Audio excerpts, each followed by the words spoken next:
हाय, hello, नमस्कार. मी धनश्री. सर्वांचं मनापासून स्वागत करते. सर्वांना श्री स्वामी समर्थ.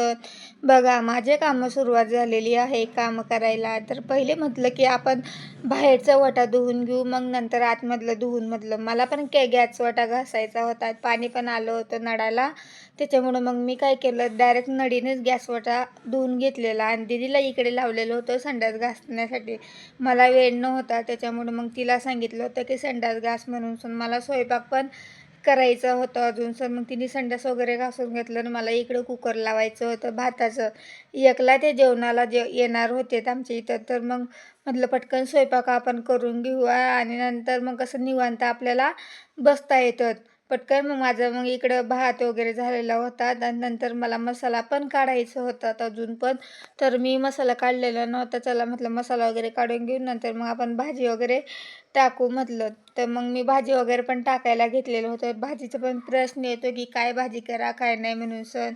आणि इकडे दीदीचं पण प्रोजेक्ट बाकी होता अजून. चपात्या पण मला करायच्या होत्या.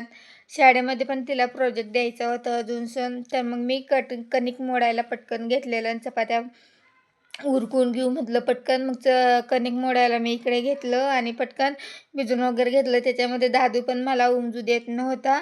त्याच्यामुळे मग दादूला पण मी ओढणी दिलेली होती खेळण्यासाठी. मग दादू ओढणीसाठी खेळत होता आणि मग माझं आवरून पटकन मी स्वयंपाक वगैरे झालेला होता माझा. आणि दीदीचे शाळेमध्ये मातीचे भांडी मला द्यायचे होते. तर मग मी मातीचे भांडी वगैरे करून घेतलेले आणि नंतर मग तिला गुढी करायची होती.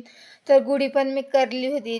गुढी मी कलर वगैरे दिला तिला पण आणि करून वगैरे घेतलीत. बाबू कसं माझ्या ह्याच्यावर बसलेला होता. नंतर त्याचा प्रोजेक्ट पण बाकी होता माझा. तर पटकन मी प्रोजेक्ट वगैरे करून घेतलेला आणि नंतर माझे कामं पण आवरून घेतले. पटकन मग निवांत असं बसलेलं. बघा किती कामं असतात बायकांना. होमच्या हो म्हणतात की कामं